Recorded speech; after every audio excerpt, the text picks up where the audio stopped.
and do the most damage out of this. So in the beginning of the malware, they usually try to infect it as many machines as it can. So this is a way to show off the hacker skill in the beginning and how they can demonstrate their programming skill, how they can, you see some kind of famous virus like I love you virus. Mostly when it's infected your machine is targeting your data. And then another kind of data they are also interested is your personal information, like your banking account, your credential, other kind of stuff. Moving from that, we also have malware designed for espionage operation.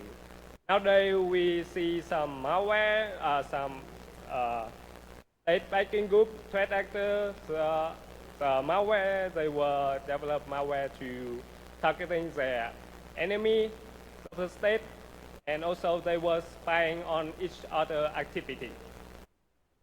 We also see malware that was used to attacking critical infrastructure. Everybody at here know about the net malware, right? The malware that's attacking the uranium nuclear program. So the Stuxnet was able to destroy the whole, was a very special virus was targeting the centrifugal machine of the uranium nuclear program. So, so where does ransomware fit in this context? Like ransomware, when I delve into this topic, the first ransomware was called ransomware. Very unusual name. So this ransomware was targeting the World Health Organization World Health Organization AIDS conference in 1989. So the malware was spread to by floppy disk. No saving icon, and this was a very spread to floppy disk.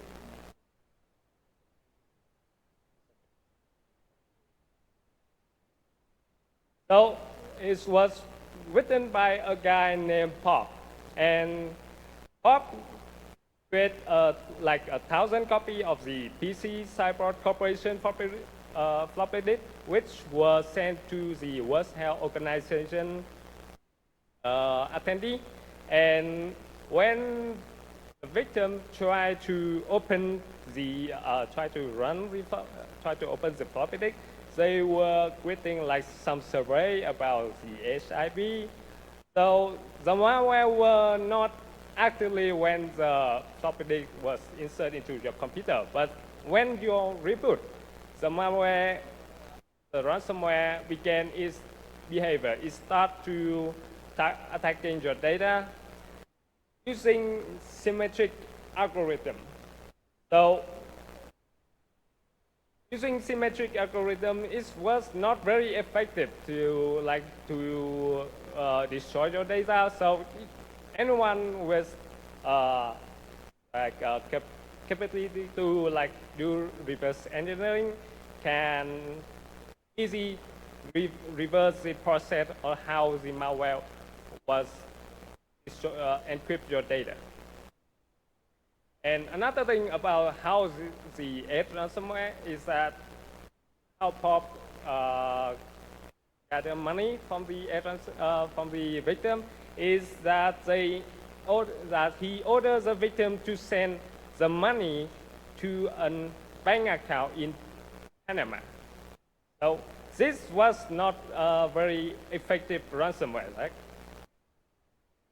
This was not a very effective ransomware. So in 1989, you spread to floppy disk, you encrypt data with symmetric algorithm, and also you have order the victim to wire the money directly into some bank account. Is very easily to trace. So Bob was like arrested like only 2 years after this incident, like in Netherlands. So ransomware became quiet for a time. But nowadays, you see ransomware everywhere. So what's different? First thing is cryptocurrency, Bitcoin. So with cryptocurrency, you are now able to make transactions almost cannot traceable. With crypto also allows you to have fast and obscure transactions. It's make it very hard to track the flow of the money. And another thing is the internet.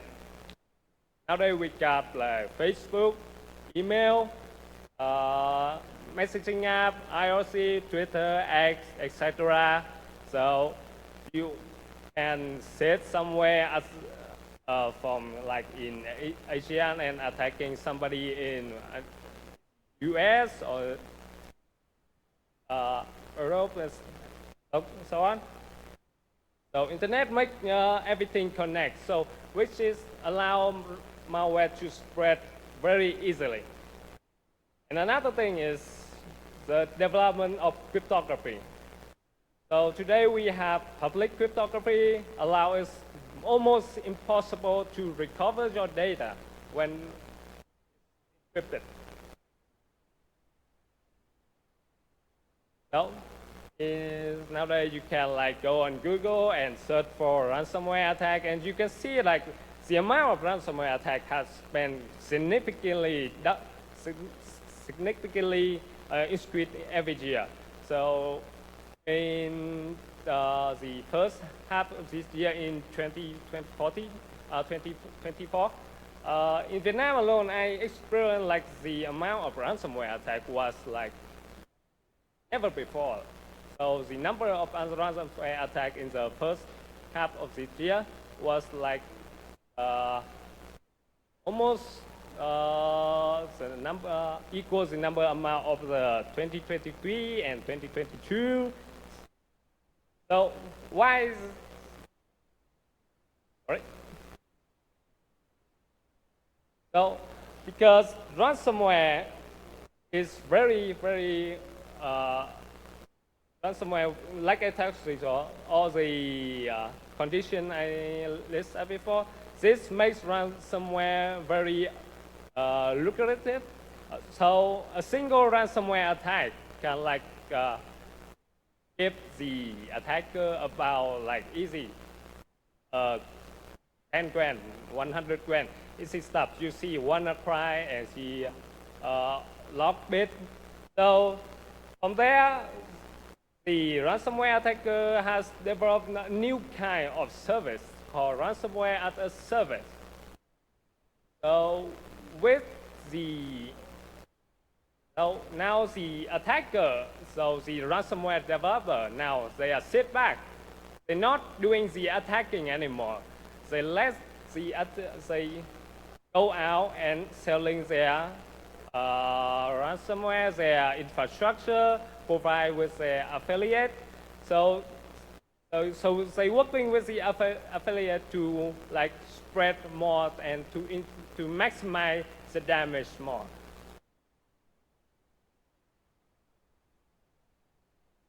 So how do the operator and the affiliate working together? So we can see in this 5 steps here, the interaction between operator and the affiliate. The first thing is the transaction.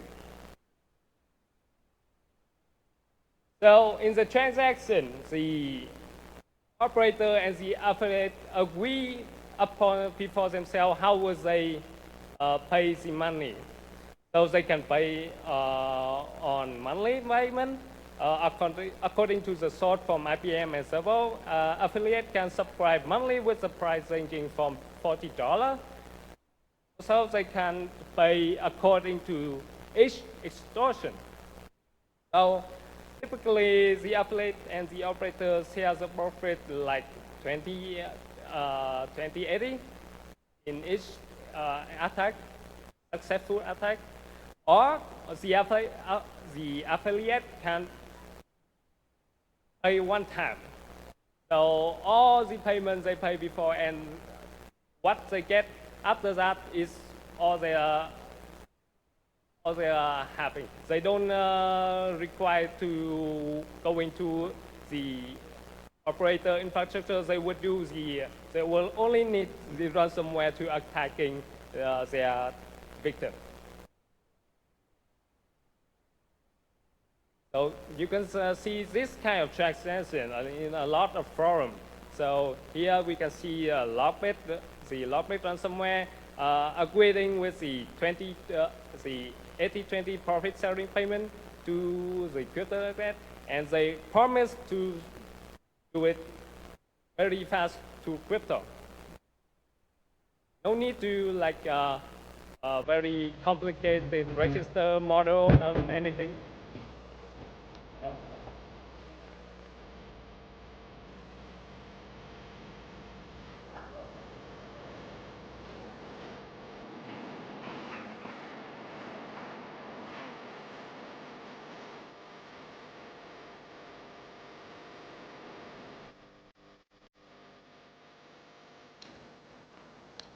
Good drink. Very good drink.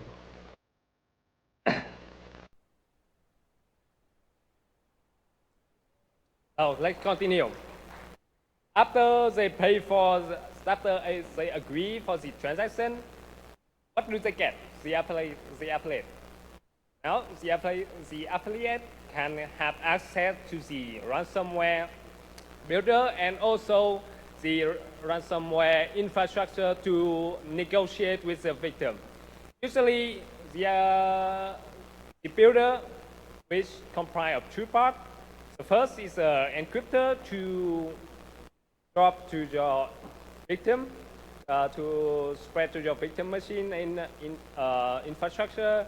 And the second part is a decryptor used to decrypt the data. And in the with the infrastructure provided by the ransomware, here you can see like the builder. The builder, you can customize the builder very efficiently. You can like which folder to encrypt, what kind of file do you want don't want to encrypt, and other kind of setting do you want to setting, and the the ransomware node and another detail about your targeting victim. Let's move on all the some of the attacking vectors that were commonly used by ransomware. The first is phishing, the oldest trick in the book. So this, I don't think anyone here will like going to download and click on this malicious link. So it's like a DLL app, zip tar, exe, all in span of the one link. So everyone here knows this is a malicious link.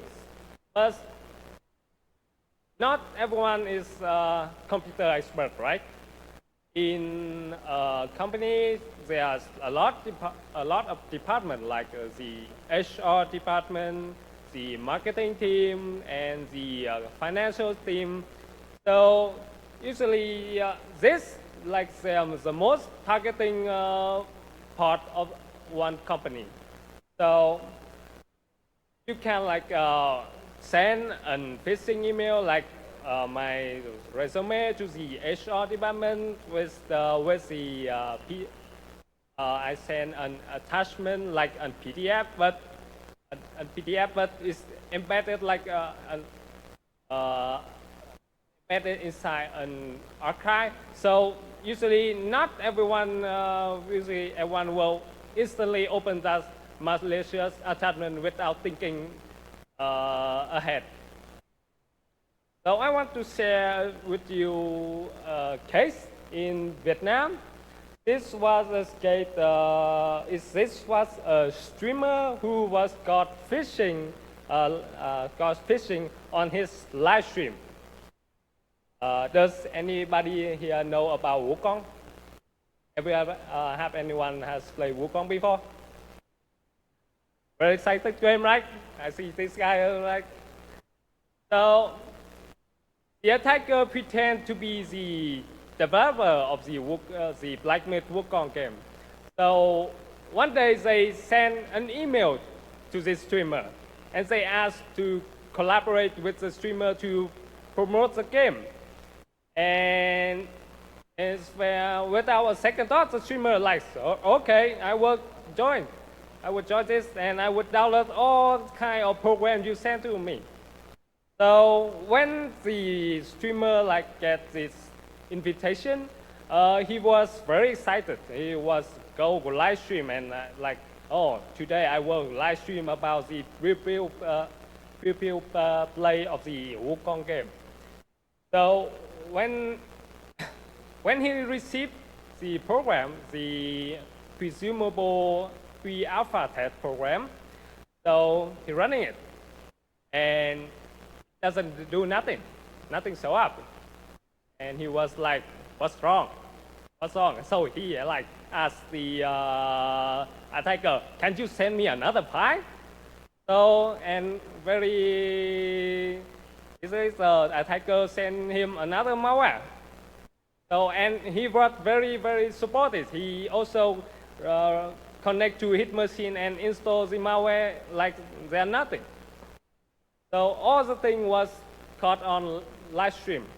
And unfortunately that tape was brought down, so I cannot showing to you on this, show you here. So this thing is good, but it's not very, very, it's phishing only like you can only targeting one person at a time. So it's not very effective for a ransomware. So in order to spread, you need to more like an automated approach. So exploiting critical vulnerability is still the very common method for the attacker to spread the ransomware. So you can see here the graph here that Windows still being the most attacking environment, and then you can see Exchange and other products. So you know, like this nowadays we got like Log4j, Proxy Login, and Proxy Cell. Also, many one-facing application can also be exploited, like Jimbra, Zira, Confluent. So this is 0 day is still a very, very attractive, a very uneasy way. You can easily set up like an automated process. You can set up to get out there and scan all the whole internet and look for the vulnerability. So this is still easy for the attacker to targeting your internal network. And another way to get inside to your system is through the insider threat. Insider threat, like the Trojan horse. This is very, nowadays kind of became a common thing. So you can wander around some darknet forum and you can easily find someone selling access to the internal network, leak account, token. So, and this was very, very a lot of money. Like in this example, you can see that the buyer are willing to buy an access point for $20,000. So it's for someone who working in a company like in Vietnam, like $20,000 is very, very good deal.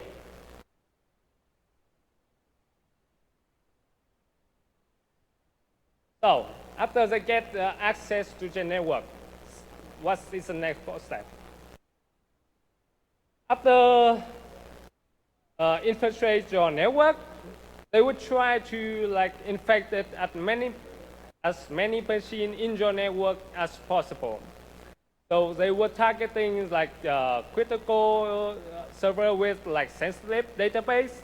These are where like the goal of the ransomware and ransomware operation. When you inside an internal network, all the remote tool are the hacker friend. You got FMP, SSH, ODP, or the tunneling VPN tool are very, very attractive piece to the attacker. So when they inside the networks, like the high-value target here, the goal here, like you're trying to like infect as many machines as you can. So Active Directory, XXI server are the real high-value target, real vulnerable stuff inside your network.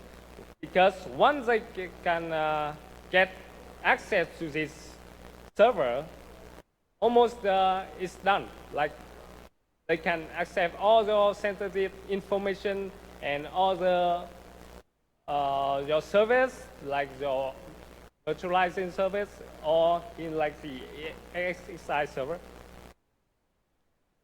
So let's talk a bit about the encryption process a bit, like the, how to do ransomware 101. So first, you generate a random symmetric encryption key. So this key was used to like encrypting your data with the symmetric encryption algorithm.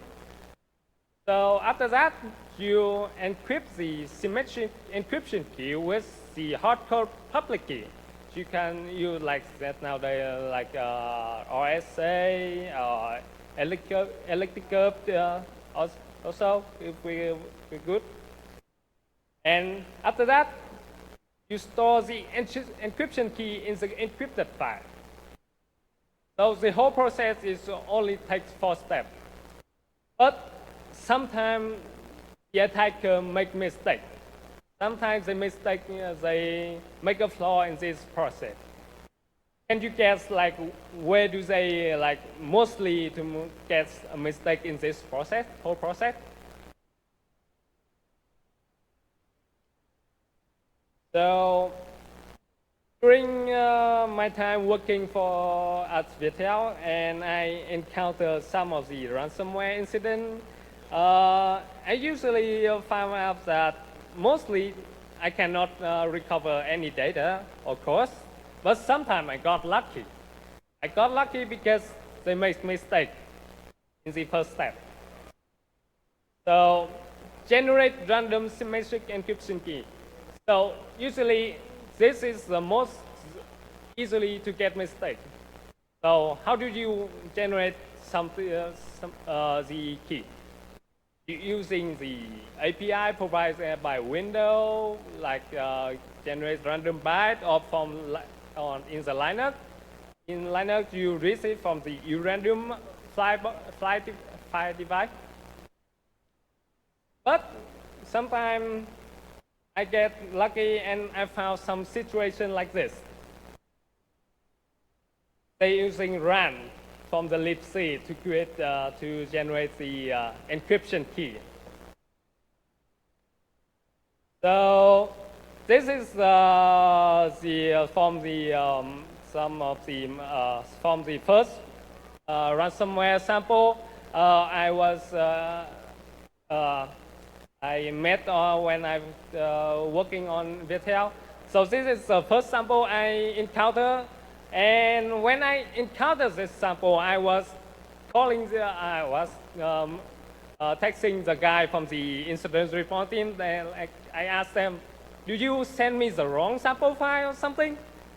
Like, why? Because he used the run to create for the encryption key. He said, "What?" So I think some guys, some script kiddie, like they try to be like a hacker or something. So they don't know about a lot about encryption and how they create random key or stuff. So they using like the most plausible ways they learn from their programming skills that they use rand to create these random keys. So about extortion. After you get into your, after the attacker gets into your network, they do their lateral movement and gain access to the Active Directory and encrypting all that stuff. Now, how do they get the money out of it? So there are a couple of ways they do, to maximize the profit about it, and usually it's double extortion. Double extortion, that is that you not only encrypting and holding the data, but also you threat to release all your data to the public. So when, so even in the case you have a backup of your data and you manage to recover all the critical information, you still have to pay to the ransomware to not to get all that sensitive information out there, leaked out there in the internet. You all the client information, your contract, and you have to pay them in order not to leak all this sensitive information. And another thing is about the timing of the attack. Also contribute how to make the victim more willingly to pay for the money, pay for the data. If you look into some of the most popular ransomware attack, like WannaCry on the 12 May 2017, of the Colonial Pipeline, which happened on the 7 May of 2021, of recently the Boeing ransomware incident, which happened on the 28th October 2023. Here you can see a very clear pattern that all this ransomware was happening in the weekend. So why the weekend is important? So as you can see here, it's mostly happened on Friday and Saturday, Sunday. So Friday is like almost like the ending of the working. Nobody was there to be noticed that attacking behavior are being developed. So the attacker can encrypt all your data with no one will know that. If you encrypt the data in other ways, someone will notice about this. And when another thing when you're doing the ransomware operation at the end of the week is that you got the time pressure of the Monday. The Monday you get back to work, you have your servers are not running anymore. So you have to deal with your client and your customer, and you have to explain what's happening to their data. So this is very very sensitive situation. So you have to do something to recover the situation. So the best way is to pay for the ransomware to recover the data as soon as possible, to ensure that your customer that nothing was wrong, everything was in control, and to ensure that your investment, that all their data are still being protected. So timing was very crucial for the ransomware operation. So to take away about this talk, so this ransomware it will not stop. It will keep going. And you can set up all the defensive behavior and all kind of stuff, and you can training about your employee how to know there is a malicious file, and you patching up all your vulnerability software. But in the end, the attacker will find some way into your system, and encrypt all your data. So the bad part, the bad thing you can do is backup. The 3-2-1 backup rule. Everyone, I think everyone know about this. Create at least 3 copies of your data and store 2 of these, store the copy on 2 different storage media, and makes at least one offsite backup to ensure your data to be securely as possible. Because like without an offsite, your backup data, your backup in the same network can still be accessed by the attacker, and they can easily delete whole thing and encrypt the backup also. So that is the end of my session, and thank you for listening.